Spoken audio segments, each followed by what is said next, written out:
Saving over 30 lions from their circus cages was an unprecedented rescue operation.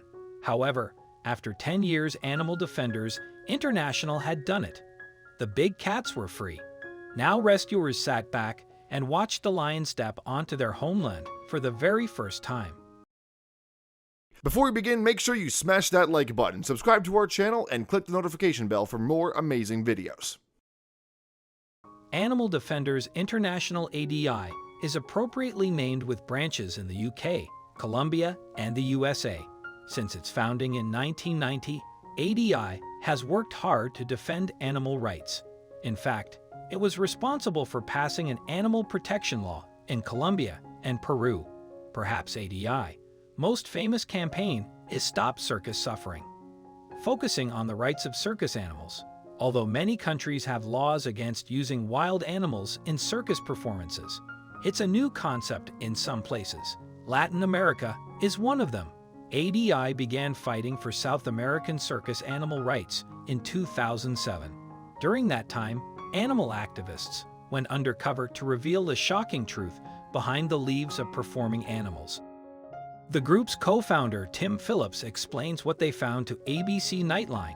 There's a routine and casual violence towards animals in circuses to keep them subjugated, Phillips said, to keep them in their place.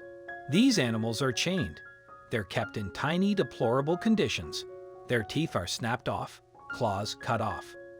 Following the circus industry's exposure, ADI investigations bore fruit. Its efforts resulted in a government investigation of the issue over the 2 years that followed. The consequence was a new law prohibiting the use of circus animals.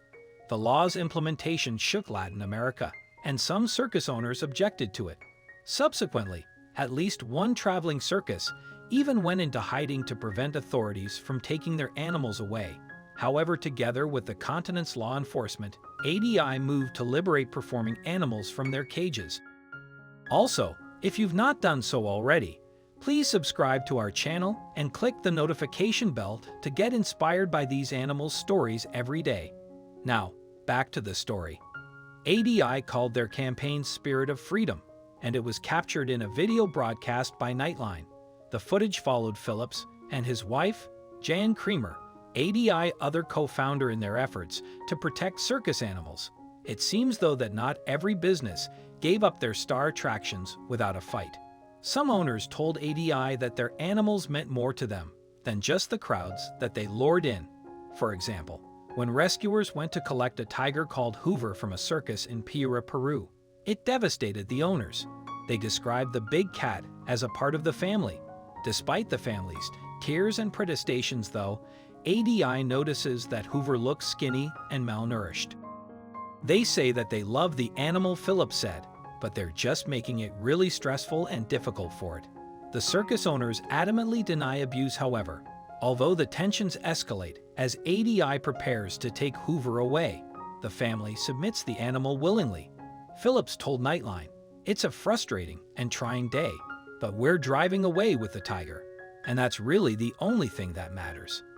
As with all of the animals that ADI rescued, carers take Hoover to the Spirit of Freedom Center at an undisclosed Peruvian locale.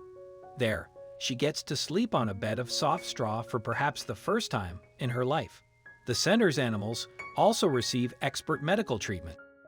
The Spirit of Freedom Center is just a temporary stop for the rescued animals, though. ADI has much more work to do, and it's not long before they take off to seize another circus victim. But this time, the owners are much less reasonable than Hoover's were. When ADI races to intercept a traveling circus and save a chained puma, they face considerable resistance. The owners even build a barrier around their big cat. Ultimately, Phillips and Creamer have to call in the local riot police as backup, until the animal's owners finally relinquish it. At the end of ADI Spirit of Freedom crusade, there were over 100 liberated animals at the center. Rescuers rehomed some of them in sanctuaries within Peru, whereas others were transported much further afield. This was the case with the 33 lions housed at the center. The dream would be to put these animals back in the wild, Phillips said, but you can't do that. They've had torn them from the ability to cope in the wild. So, ADI began a gargantuan transport mission. Rescuers took the lions all the way from Peru to a sanctuary in their native South Africa. The operation took 18 long months, but the effort was worth it. That's because the rescue team vowed to witness the animals' first steps on African ground and in freedom. Not only that, but cameras captured these monumental moments. The footage shows that when the big cat's transports are first open, their inhabitants are initially cautious. Having spent their lives in metal cages, the soft ground under their paws must seem alien to them. Their hesitance doesn't last long though. Soon, the big cats act as if they were born wild and set out to explore their new surroundings. The sight of a grown lion rolling around like a kitten is truly a heart-melting moment for those involved in their homecoming. Phillips expressed how happy he is to have played a part in their rescue. It was incredibly affecting to have done this epic journey in the company of these magnificent animals, he said, and to see them step out onto the African soil for the first time was so moving. If you liked the video, please give it a thumbs up and consider sharing it with your friends and family. Thanks again, and we'll see you in the next one.